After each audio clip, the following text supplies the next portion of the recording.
Result अच्छा नहीं लाइएगा तो मम्मी पापा भी जो है कि आपसे भेदभाव करना शुरू कर देते हैं। अब बच्चों फोन ही चलाएंगे 2 बजे 3 बजे रात तक तो आप खाक पढ़िएगा है। अपने जिंदगी का सबसे बहुमूल्य टाइम आपको झोंक देना है बच्चों। जो आपके पास 4-5 महीना बचा है, मैंने आपके लिए बहुत सारे पॉइंट लिखे हैं, इन पॉइंट्स पर आपको काम करना है। अगर बच्चों बाबू सोना को अगर टाइम देना स्टार्ट कर देंगे, माथे में दर्द हो जाता है, पढ़ते पढ़ते बोरिंग फील होता है।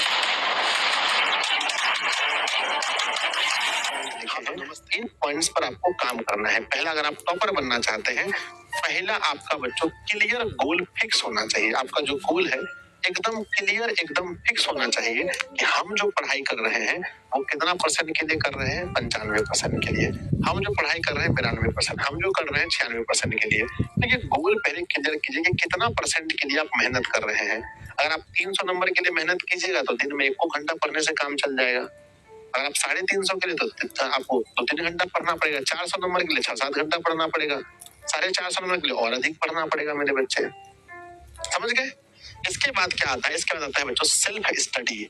आपको जो है आपका जो सेल्फ स्टडी वाली बात है, आप जितना अधिक समय दीजिएगा सेल्फ स्टडी पर दीजिए बाबू।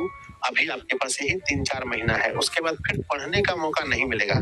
इंटर के बाद लगभग पढ़ाई जो है 80% बच्चे का खत्म हो जाता है। ग्रेजुएशन में नाम लिखाने के बाद कौन उतना पढ़ता है। और बस ये समझिए आपको अपने जिंदगी का सबसे बेस्ट समय देना है, अपने जिंदगी का सबसे बहुमूल्य टाइम आपको झोंक देना है बच्चों। जो आपके पास 4-5 महीना बचा है, अभी आप लोग के अंदर जोश है, जुनून है, जज्बा है, मेरे बच्चों पूरा झोंक दीजिए।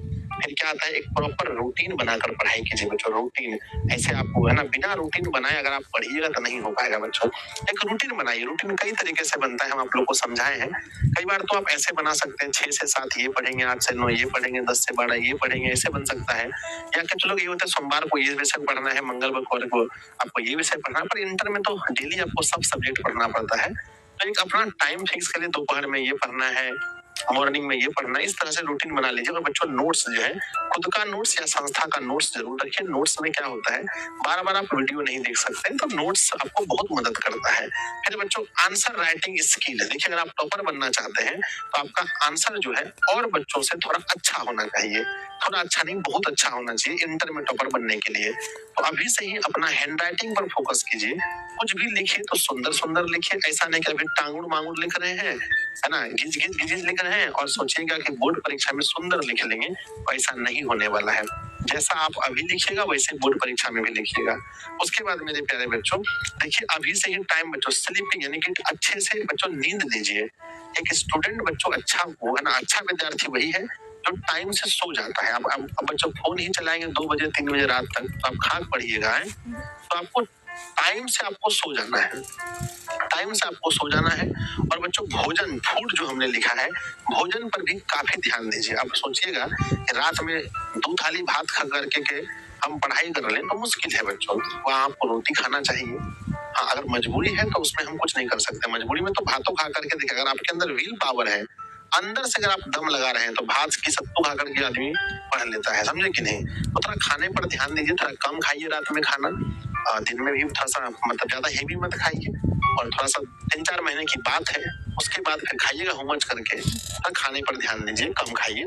और बच्चों मतलब कि अच्छा अच्छा चीज खाइए। और रिवीजन, अब बच्चों रिवीजन करना बहुत जरूरी है। अगर आप सिलेबस को पढ़ लिए हैं, जितना आप पढ़ लिए हैं उसको रिवीजन कीजिए, नहीं तो आप टॉपर नहीं बन सकते। क्यों? क्योंकि एक टॉपर जो होता है वो टाइम टू टाइम सिलेबस को रिवाइज भी करता है। नेक्स्ट है एनवायरमेंट। जो आपके आसपास का वातावरण होना चाहिए वो पढ़ाई वाला होना चाहिए। ऐसा नहीं कि आप पढ़ने वाले हैं, आपके 4 ठो दोस्त हैं, इसमें एक को पढ़ने वाला नहीं है तो आपको भी पढ़ने नहीं देगा। तो आपके आसपास का जो वातावरण है वो पढ़ने लायक होना चाहिए, एनवायरमेंट पढ़ने वाला होना चाहिए।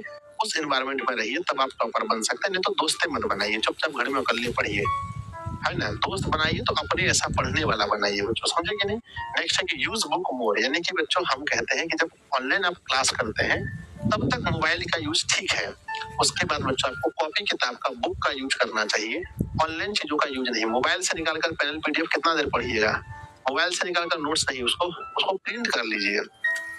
तो कई बार हम मोबाइल को हाथ में रखते हैं, हमको लगता है पढ़ाई हो रहा है, लेकिन कढ़ाई हो रहा है, पढ़ाई नहीं हो रहा है, समझे कि नहीं। पढ़ाई के नाम पर कढ़ाई हो रहा है। तो मेरे बच्चे ऐसा नहीं कर रहे। मोबाइल तो यूज ठीक है, लेकिन साथ में जो ऑफलाइन बुक वगैरह है ना, नोट्स वगैरह उसका यूज ज्यादा कीजिए। नेक्स्ट है बच्चों की डिस्ट्रैक्शन से बचिए। हम हमेशा कहते हैं, भी थोड़ी देर पहले भी कह रहे थे कि अभी का जो समय है बच्चों, जो 21वीं सदी में जो बच्चे पैदा हुए हैं 2001 में, 2002 में, 2003 में, 2005 में, 2006 में, 2007 में, जैसे आप लोग पैदा हुए हैं 2008 में, 2009 में, 2010 में, ठीक है। इसमें बच्चों डिस्ट्रैक्शन बहुत ज्यादा है ना, हम बहुत डिस्ट्रैक्ट हो रहे हैं। तो डिस्ट्रैक्शन से बचिए। हम फोन से डिस्ट्रैक्शन में जा रहे हैं, हम बच्चों अलग अलग जेंडर में डिस्ट्रैक्शन में जा रहे हैं, हम बच्चों दुश्मन बना लेते हैं फालतू का। कोचिंग में उसको कैसे देख लिया, कोचिंग में हमारा कलम से वो कैसे मार दिया, तो फालतू का दुश्मनी दुश्मनी छोड़िए जी, रिजल्ट अच्छा बनाइए, डिस्ट्रैक्शन कम रखिए। लोग बच्चों आजकल अपने मम्मी से, अपने पापा से, अपना भाई से, अपना दीदी से बदला लेने में लगे हुए हैं। नहीं कीजिए, डिस्ट्रैक्शन से बचिए। जितना शांत रहना, एकदम शांत साधु महात्मा की तरह रहिए, शांत बन करके चुपचाप कमरे में बंद होकर पढ़ाई पर फोकस कीजिए, साधु महात्मा की तरह। समझे कि नहीं आप लोग? नेक्स्ट है प्यारे बच्चों, क्या हमारा डाउट क्लियर कीजिए। अगर आप टॉपर बनना चाहते हैं और आप अगर डाउट लेकर घूमिएगा तो आप टॉपर कैसे बन पाइएगा? तो जो भी डाउट आपको होता है, आजकल बच्चों गूगल का जमाना है, चैट जीपीटी का जमाना है, आजकल में अगर कोई डाउट आपको होता है तो तुरंत कहीं ना कहीं पूछ पाछ करके डाउट अपना क्लियर करने का कोशिश कीजिए। फिर क्या है बच्चों, आपको अच्छे से पता है कि 50% ऑब्जेक्टिव है। 50% क्या है बच्चों, ऑब्जेक्टिव है। इसलिए आपको ना अधिक से अधिक ऑब्जेक्टिव पर ध्यान देना चाहिए। और क्वेश्चन बैंक को देखिए, क्वेश्चन बैंक का जो ऑब्जेक्टिव सब्जेक्टिव है सबको देखते रहिए। देख करके बच्चों कोई भी चैप्टर को अनाधुन बच्चों 20 दिन मेहनत कर दी और पूछता है 2 नंबर, वैसा नहीं करना है। नंबर बेसिस, क्योंकि बिहार बोर्ड का जो सिलेबस है बच्चों, वो दुगना में से आधा बनाना है, 100 में से 50 बनाना है। ऐसे में कोई जरूरी नहीं है कि आप सब चैप्टर को पढ़िए, 2-4 चैप्टर को हटा भी देंगे कोई दिक्कत नहीं होने वाला है, समझे कि नहीं? इसीलिए सब चैप्टर को पढ़ के बहादुरी नहीं है ना। अगर कुछ चैप्टर नहीं भी पढ़े हैं तो जो चैप्टर पढ़े हैं उसको अच्छे से पढ़िए, उससे क्वेश्चन को बढ़िया से रिवीजन कीजिए और आराम से 50 में आप कितनों 80 हो जानिए, तो 80 थोड़ी बना दीजिएगा। 100 में से अगर आप 80 भी जानिएगा तो 80 थोड़ी बना दीजिएगा। बनाना कितना है, 50 से बनाना है। तो ये सब चीज याद रखिए। तो मेरे बच्चे, इतना पॉइंट हम बताएं, इतना पॉइंट पर ध्यान दीजिएगा, हो तो काहे टॉपर बनिएगा बताइए। तो ये सब चीज पर बहुत अच्छा से ध्यान दीजिए, पढ़िए।